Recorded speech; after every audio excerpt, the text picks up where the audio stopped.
Don't sign that paper. Ethan Cole was a man who had everything. At 35, he was the CEO of Cole Enterprises, a global tech empire valued at over $50 billion. People whispered his name in boardrooms and business schools, often pairing it with words like brilliant, ruthless, or untouchable. But tonight, none of those titles mattered. It was nearly midnight, and the towering glass building of Cole Enterprises stood eerily quiet. Ethan often stayed late, poring over reports in the solitude of his penthouse office, far removed from the noise of the world.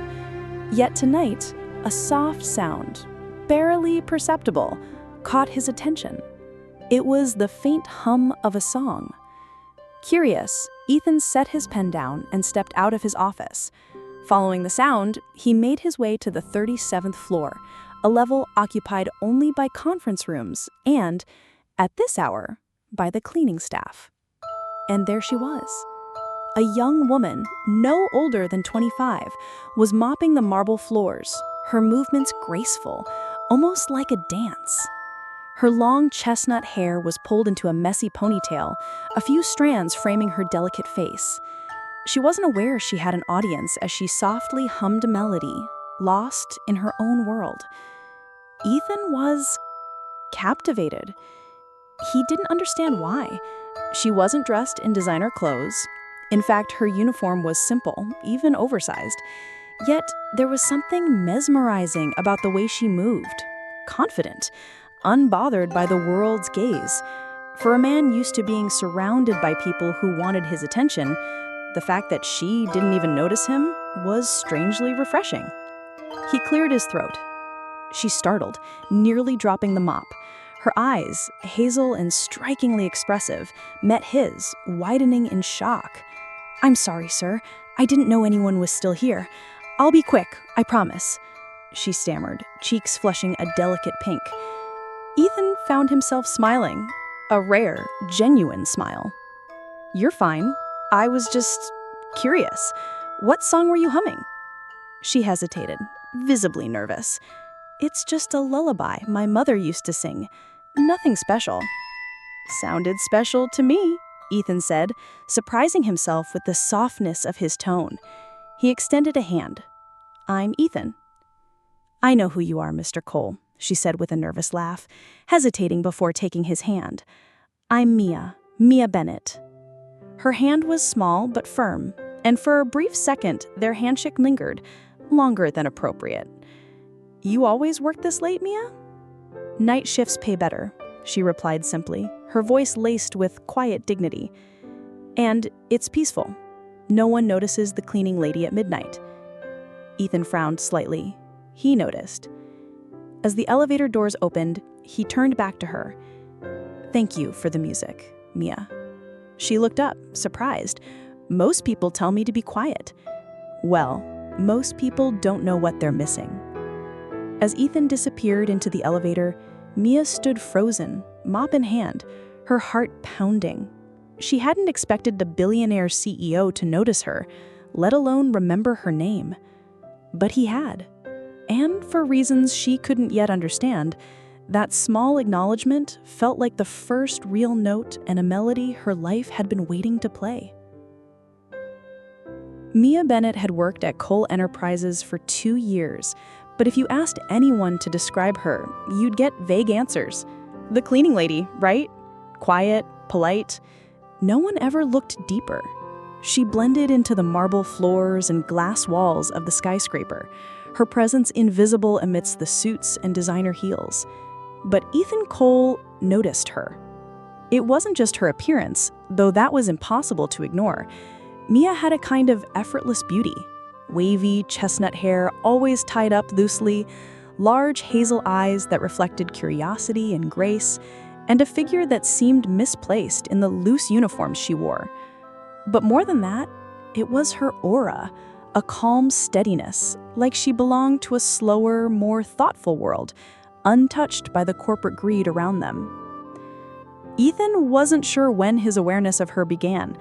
Maybe it was that late evening when he'd been pacing in his office, buried in legal drafts, and caught a soft humming drifting through the hallway. A melody. Pure, simple, yet haunting. He had followed the sound, only to find Mia dusting an old forgotten piano in the executive lounge, humming to herself as if the building belonged to her. That moment had lodged itself in his mind. But Mia was careful.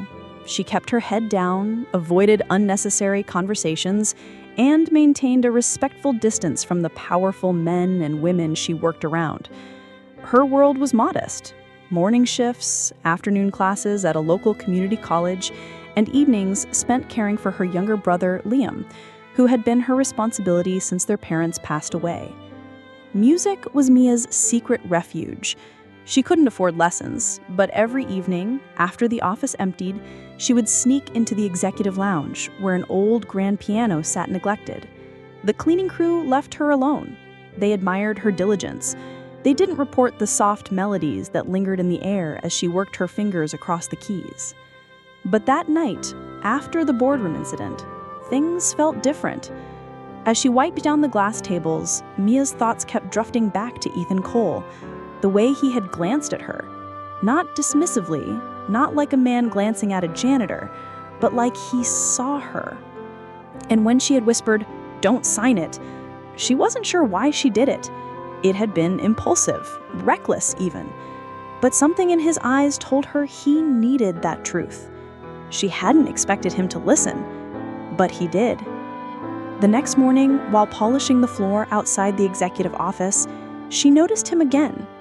Ethan stood at the massive glass window, arms crossed, his sharp suit immaculate, but his face was tired, contemplative.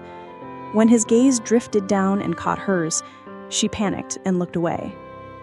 But then his voice cut through the quiet. "Miss Bennett, isn't it?" Her heart thudded.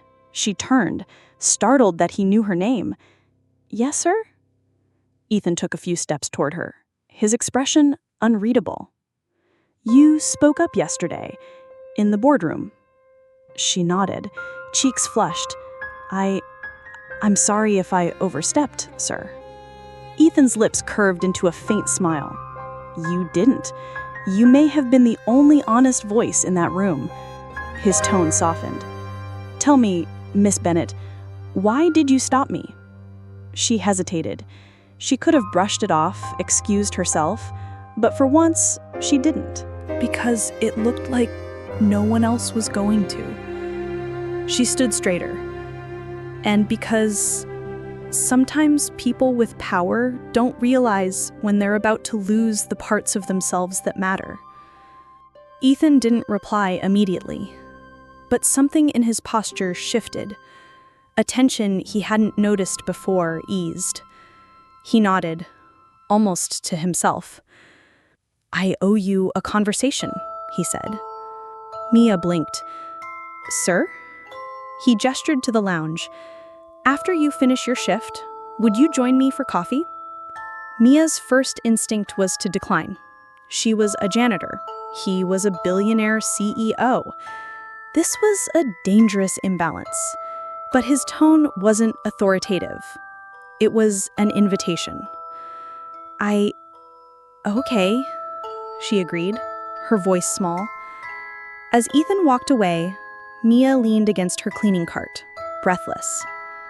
She had just been invited for coffee by Ethan Cole. The next morning, Ethan sat in his office, a place that had always been his fortress. But after last night, the walls felt thinner, the air less suffocating. Mia's music had carved through his defenses, leaving behind an ache he couldn't explain. He had built an empire on logic and precision, every decision calculated, every move strategic. But in Mia's melody, there was no strategy, only truth. And truth, he realized, was something he had lost touch with. As he sipped his coffee, his assistant knocked. "Mr. Cole, the board meeting is in 10 minutes. He nodded, but his mind was elsewhere. For the first time in years, he didn't feel like walking into a room full of people who measured worth in profit margins and market shares. The board meeting was as he expected: cold, transactional, devoid of humanity. Numbers were dissected, plans were approved, and Ethan sat through it, outwardly composed but inwardly restless.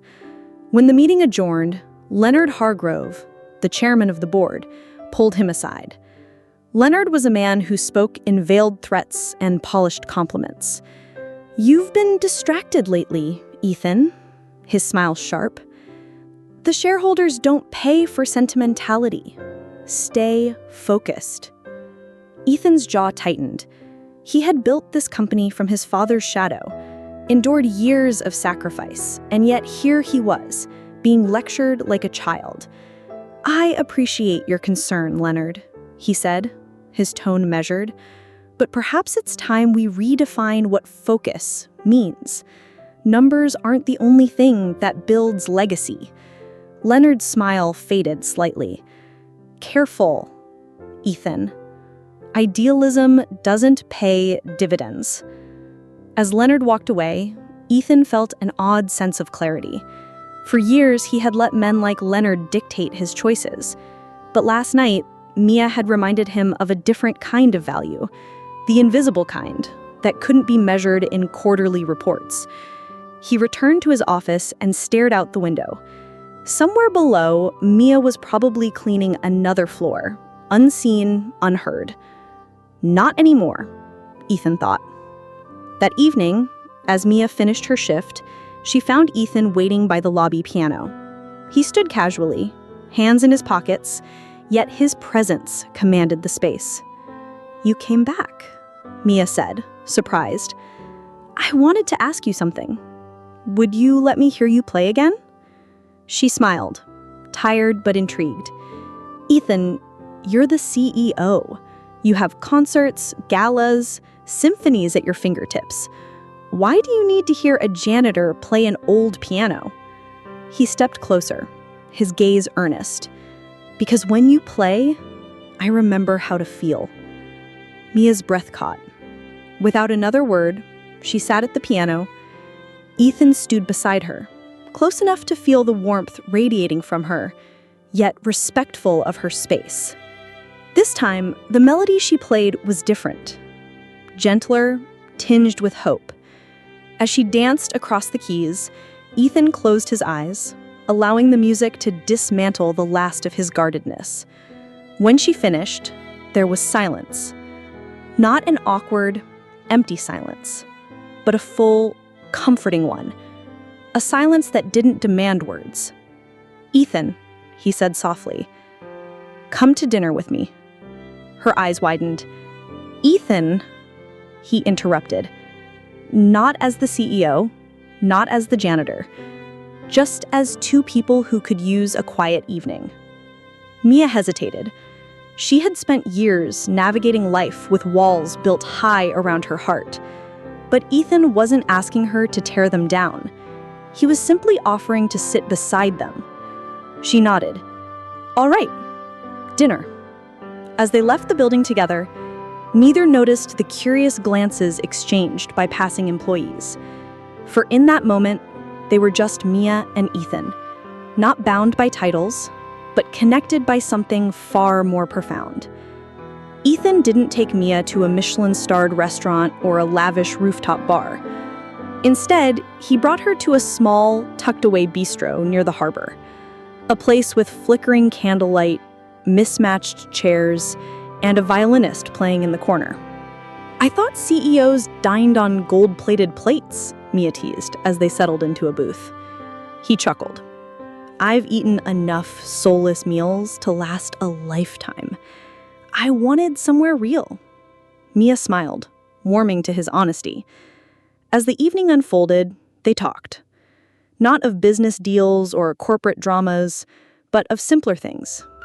Mia spoke of her father, a man who had once dreamed of being a jazz pianist, but had settled for repairing pianos in their small shop. Ethan shared stories of his childhood, of a mother who played Chopin in the mornings before the weight of corporate expectations consumed their family. With each shared memory, a bridge formed. After dessert, the violinist's melody shifted into a hauntingly beautiful tune, soft, melancholy, yet strangely hopeful. Ethan leaned forward. "Dance with me." Mia blinked. "Ethan, there's barely enough room to stand." "We'll make do." With a reluctant smile, she let him pull her into the small space beside their table. They swayed awkwardly at first, but soon the music guided them. It wasn't a perfect dance. They stepped on each other's feet, laughed at their missteps, but neither cared. For those few minutes, time softened. The world shrank to a tiny bistro, a forgotten melody, and two souls learning how to breathe again. When the song ended, Ethan didn't let go immediately. His hands lingered at her waist, his gaze searching hers. "You make me want to rewrite my story, Mia," he whispered. She looked at him, her heart pounding. "Then maybe it's time you did." As they walked back under the harbor lights, the city around them blurred into insignificance. Their conversation, their laughter, the quiet moments of understanding, it all felt like a melody only they could hear. But Mia knew life wasn't a fairy tale. She knew walls built over decades wouldn't crumble in a single night. Yet as Ethan's hand brushed against hers, and she didn't pull away, she realized every symphony begins with a single note.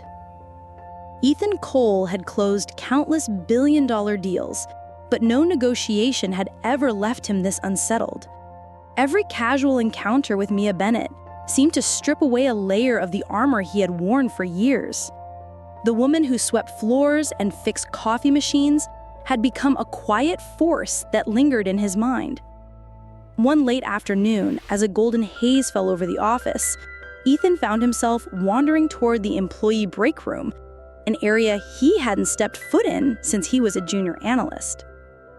He didn't know what pulled him there, but he found Mia seated alone at a corner table, delicately humming a soft melody as she scribbled on a small notepad. She looked up, surprised but not startled. "Mr. Cole. Ethan." He smiled. "Mia, do you always compose music in the break room?" Her cheeks flushed, but her tone was steady. "Sometimes the janitor's closet feels a bit uninspiring." Ethan chuckled, taking a seat across from her. "May I?" Mia hesitated, then nodded. He gestured to the notebook. "What are you working on?" "It's just a small melody. Nothing grand. I write these when I can't put words into feelings."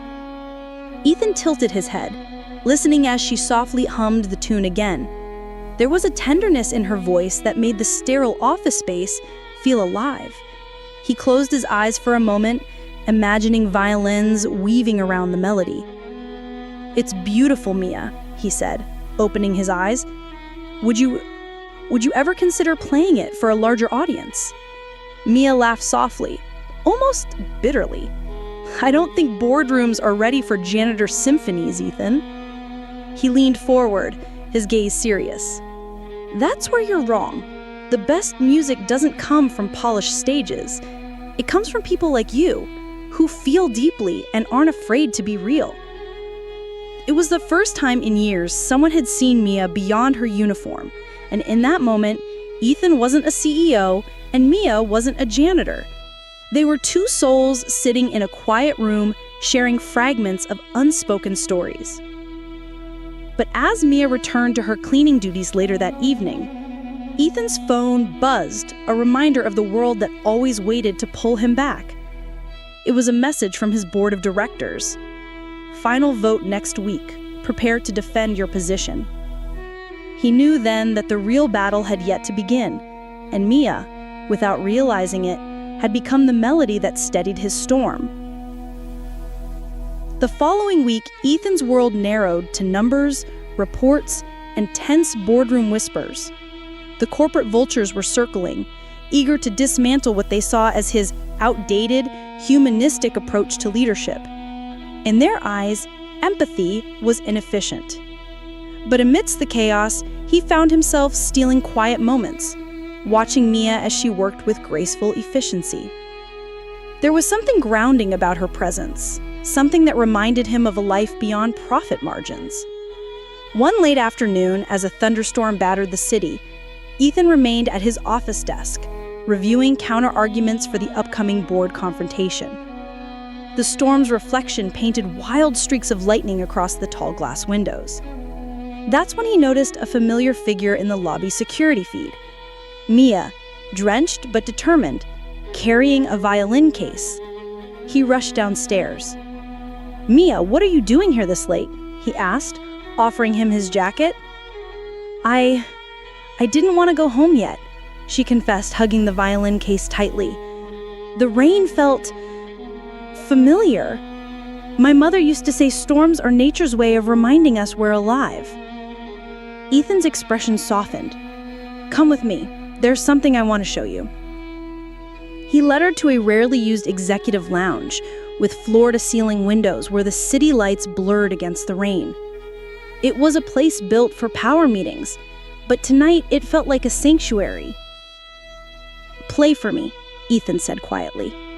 Mia hesitated, then opened the case and drew the bow across the strings.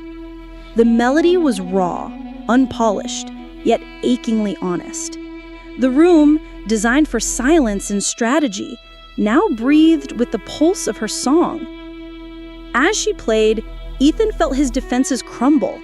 The weight of expectations, the suffocating grip of corporate games, it all blurred, replaced by the simplicity of a woman and her violin fighting to be heard. When the final note lingered, neither of them spoke. The storm outside raged on, but inside, there was a fragile peace. Ethan reached for Mia's hand. "You've reminded me of something vital, Mia. That amidst the noise of power, there's a quieter truth worth fighting for." Mia's eyes glistened, not with romantic fantasy, but with the recognition of two souls finding unexpected resonance. But even as their bond deepened, the shadow of the board meeting loomed. Ethan knew the next move he made would decide not only his future, but whether voices like Mia's would ever be heard in rooms like these. The boardroom had always been Ethan Cole's battlefield. Polished oak tables, glass walls, and cold stares from men and women who saw numbers, not people. But today felt different. He wasn't walking in alone. Somewhere in his heart, Mia's melody still echoed, a soft defiance against the sterility of corporate greed. As he entered, a silence fell. The agenda was clear: a vote to remove Ethan as CEO under the guise of strategic realignment. His focus, they said, had become too sentimental, too slow for a market that rewarded ruthlessness. Harold Grafton, the lead board member, began with clinical precision. "Mr. Cole, your personal projects, such as funding community programs and employee wellness initiatives, have drained resources. Our shareholders demand returns, not charity." Ethan stood, his gaze steady. "What you call charity, I call sustainability. People are not cogs in a machine. We cannot grow by grinding them down." A few board members shifted uncomfortably, but Harold remained unmoved. This company was built on decisive leadership, not emotional indulgence. Ethan took a deep breath, remembering Mia's words after their storm-soaked night. "Your silence in that room will be their victory." He reached into his briefcase and pulled out a file, a compilation of testimonials from employees, clients, and community partners. Stories of lives changed by the very programs the board sought to cut. He distributed them, page by page, like a quiet revolution spreading across the table. "These," Ethan said firmly, "are the returns I stand for." But the room remained skeptical. As the vote was called, Ethan felt a bitter inevitability rise. He was outnumbered. But just as Harold was about to finalize the count, the conference room door opened. Mia Bennett stood there, her janitor uniform damp, but her expression unflinching. "I apologize for the interruption," she said, voice calm but piercing. "But before you vote, I believe you should hear what this company looks like from the ground." The room tensed. Harold's lips curled into a condescending smile. "Miss, this is a closed session." Mia met his gaze. "Then consider this a breach of protocol. But sometimes, sir, protocol is what keeps the truth out." Ethan watched in astonishment as Mia, standing alone amidst the most powerful figures in the company, began to speak, not with corporate jargon, but with the clarity of someone who lived on the periphery of their decisions. "I clean these floors. I see what you overlook. I see employees who stay late not because of passion, but because they're afraid. I see the quiet breakdowns in bathrooms after another round of layoffs. I hear the whispers of fear, of fatigue, of hopelessness." The room was suffocating in its silence. "But then," Mia continued, "I see what happens when someone like Mr. Cole notices, when he funds a mental wellness program, when he stops to ask an employee's name. You call it inefficiency. I call it leadership." She paused, letting her words settle. "Today, you're not voting on profits. You're voting on whether people like me ever get seen." Harold's face was taut, but a few board members now exchanged glances, cracks forming in the carefully built wall of detachment. Ethan stood beside Mia, his heart pounding. For once, he wasn't the one defending his vision. Mia had done what corporate reports could never achieve. She had humanized the height. The vote proceeded, but the tide had shifted. One by one, board members who had been silent allies of Harold now wavered. Some abstained. Some quietly changed their stance. In the end, the motion to remove Ethan failed by a single vote. The room was stunned. Harold gathered his papers, his facade cracking. "This isn't over." But Ethan smiled, turning to Mia. "No, Harold. This is just the beginning." As the boardroom emptied, Mia's hands trembled, the weight of what she had done only now sinking in. Ethan gently took her hand. "You turned a whisper into an earthquake," he said softly. But Mia shook her head. "I just reminded them that invisible people aren't silent." That day wasn't about a CEO keeping his title. It was about a janitor changing the course of a corporation. Not with power, but with courage. And for Ethan, Mia wasn't just an unexpected ally. She was the music he never knew he needed. Part 10. The Night of Unspoken Confessions. The storm had passed, but its ripples remained. That evening, after the boardroom battle, Ethan and Mia found themselves walking through the quiet streets of the city. The air was crisp, carrying a scent of rain-soaked asphalt, and a strange sense of victory neither had dared to expect. Ethan, usually composed and eloquent, found himself grappling for words. "You stood there, Mia, and you changed everything. I've given keynote speeches that didn't move hearts the way your 5 minutes did." Mia gave a modest smile, her hands buried deep in her coat pockets. "I didn't do it for them. I did it for you, for all of us who thought our voices didn't matter." They stopped in front of a small jazz cafe, its golden light spilling onto the sidewalk. He gestured towards it. "Coffee?" Mia nodded, grateful for the pause. Inside, the cafe hummed with a soft saxophone melody, weaving between murmured conversations and the clink of coffee cups. They found a quiet corner by the window. For a while, they just listened to the music, as if words would tarnish the fragile connection growing between them.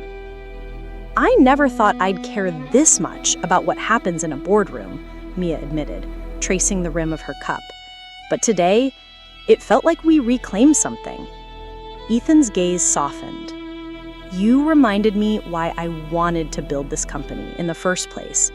Not for shareholders, not for quarterly reports, but for people. Somewhere along the way, I forgot. And I forgot what it felt like to have someone believe in me without an agenda." Mia looked up, her eyes shimmering.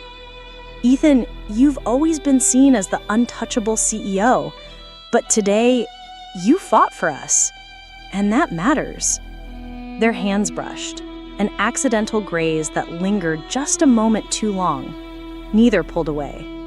In that small jazz cafe, amidst melodies that seemed to narrate their unspoken emotions, Ethan realized something profound. Mia wasn't a footnote in his story. She was becoming its heart. And Mia, for the first time, allowed herself to believe that maybe, just maybe, she wasn't destined to remain invisible. In the days that followed, the dynamic between Ethan and Mia evolved, not in grand declarations, but in quiet, meaningful gestures. Mia was no longer just a janitor in the building. She became an unspoken consultant, a voice Ethan sought when the corporate air grew too suffocating. He'd find excuses to visit the maintenance floor under the pretense of facility checks, but everyone knew it wasn't about pipes or vents. It was about Mia. One afternoon, while Ethan was reviewing a stack of proposals in his office, his assistant informed him of an urgent maintenance issue on the top floor. He found Mia there, elbow deep in a faulty air vent, her face smudged with dust, but her smile radiant. "You're supposed to be running a company, Mr. CEO, not chasing broken vents," she teased. "And you're supposed to be fixing them, not charming the entire board of directors," Ethan retorted, helping her down from the ladder. They laughed, an easy, effortless sound that felt foreign in Ethan's usually austere world. But beneath the laughter was a current of something deeper. That evening, as they stood by the massive glass windows overlooking the city, Mia spoke. "Ethan, do you ever get tired of being the man at the top?" He was quiet for a moment before replying, "More than I admit, there's a loneliness to it. Like, everyone sees the title, but no one sees me." Mia nodded slowly. "I understand that more than you know." Their gazes met, two people from opposite ends of life's spectrum, yet united in the quiet ache of being unseen. In that moment, titles blurred. He was no longer the millionaire CEO. She was no longer the invisible janitor. They were just Ethan and Mia, two souls who had found, in each other, a refuge from the noise. And as the city lights blinked below, Ethan made a silent vow. He wasn't going to let this connection fade into the background of his life. Not this time. The gala was an annual tradition, an ostentatious affair where Ethan's company showcased its latest innovations to investors, media, and industry elites. For years, it had been a night of stiff tuxedos, empty compliments, and superficial toasts. But this year felt different, because Mia would be there. Ethan had insisted. She had resisted, of course, claiming she didn't belong amidst champagne flutes and designer gowns. But Ethan had simply said, "I don't want a room full of people pretending to care. I want the one person who actually does." So, under the chandelier glow of the Grand Astoria ballroom, Mia entered, not as a janitor, but as a woman who had uninvitedly become the anchor to a man everyone thought was unshakable. She wore a simple, elegant black dress. Her hair was tied back loosely, and her only accessory was a silver violin pendant Ethan had given her days before. "Because you remind me that even quiet melodies can change everything," he had said when gifting it.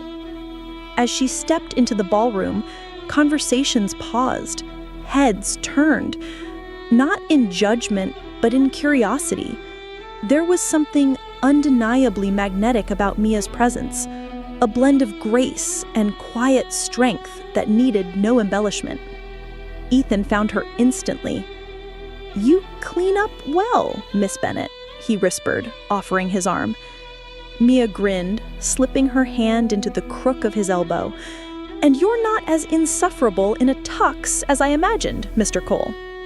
The evening unfolded with speeches, presentations, and glittering performances. Yet for Ethan, none of it mattered. His focus was on Mia, the way she listened intently to each speaker, the way she scribbled thoughts on a napkin during the keynote, the way her laughter softened the sharp edges of the night. But it wasn't until the final speech that everything changed. Ethan took to the stage, the usual anticipation of applause drowned out by a newfound vulnerability in his voice. This company was built on innovation, he began, scanning the sea of polished faces. But somewhere along the way, we forgot that real innovation doesn't come from boardrooms. It comes from people who see what others overlook. He paused, eyes finding Mia. Tonight, I stand here not as a CEO, but as a man who almost missed the most important lesson of his life, that titles mean nothing if you've lost sight of humanity. A hush fell. In a world obsessed with perfection, I've learned that the quietest voices often carry the most powerful truths. The room erupted in applause, but Ethan wasn't listening. He had already stepped down from the stage, walking directly towards Mia. Without hesitation, without fear of the audience, he took her hand. And in that small, defiant act, Ethan shattered the invisible walls he had built around his heart for years. The morning after the gala, Mia sat on the rooftop garden of the corporate tower, sipping coffee and replaying the night's events in her mind. It had been surreal, like a dream stitched from moments she never believed she was meant to have. Ethan found her there, carrying 2 croissants and a mischievous glint in his eye. "Good morning, Miss Bennett. How does it feel to be the most talked about woman in the city?" Mia chuckled, accepting the pastry. "I'm still waiting for someone to tap me on the shoulder and tell me it was all a mistake." Ethan's expression softened. "Mia, the only mistake would have been if I had never met you." He sat beside her, the city skyline sprawling in front of them. "I've been thinking," Ethan began, "about the future of this company, about its soul, and I realized I don't want to lead it alone." Mia's brow furrowed. "Ethan, you don't need me to run your empire." "I don't need another executive," he corrected gently. "I need someone who sees people, who reminds me why any of this matters." He reached into his pocket, pulling out a small envelope. "This isn't a contract. It's an invitation. I want you to head a new division, community engagement. You'd be in charge of programs that bridge the gap between us and the people we often forget. I want this company to become more human, Mia, and you're the best person to lead that." Mia's hands trembled as she took the envelope. It wasn't the job title that moved her. It was the trust, the belief that her voice, once so small in the echoing halls of power, was now being given a platform. "I don't know what to say," she whispered. "Say you'll do it. Say we'll build this together." Mia looked at him, not the CEO, not the billionaire, but the man who had listened when no one else did. "I'll do it," she said, tears glistening, "but only if you promise me one thing." Ethan raised an eyebrow. "Anything. That you never stop seeing the invisible people. Because we've always been here, Ethan, waiting for someone to notice." Ethan nodded, a quiet vow settling between them. They sat in silence, the city awakening beneath them, unaware that atop its tallest tower, 2 unlikely allies were about to change the narrative of power, love, and human connection. Weeks after Mia accepted the new role, change swept through Cole Enterprises like a fresh breeze cutting through a stifled room. Mia's first initiative, Project Horizon was a program designed to provide job training and educational scholarships for the company's janitorial and maintenance staff. It was met with skepticism by the board, who viewed it as an unnecessary expense. But Ethan stood by her. "This isn't charity," Ethan declared in the boardroom, his voice slicing through the cynicism. "It's an investment. Because if we can't elevate the people who've held up this company in silence, we don't deserve to lead it." Mia sat beside him, her presence a quiet but unyielding force. She wasn't armed with corporate jargon or decades of experience. She spoke with stories, real names, real faces, people the board had passed in hallways but never truly seen. Slowly, resistance turned into reluctant nods. But change came at a price. Media outlets began spinning narratives. CEO's janitor mistress. Cheap headlines aimed at reducing their movement to a scandal. Rumors swirled, reporters lurked, and the weight of public scrutiny grew heavier. One evening, after yet another harsh article had gone viral, Mia found herself in Ethan's office, staring out at the city that now felt more like a battlefield. "Did we make a mistake?" she asked, voice fragile. Ethan approached her, resting his hands gently on her shoulders. "No. They're trying to shrink you into a headline because they can't comprehend the magnitude of what you're doing. But Mia, you're bigger than their narratives." His words were steady, but Mia saw the fatigue in his eyes. This fight was never going to be clean, was it?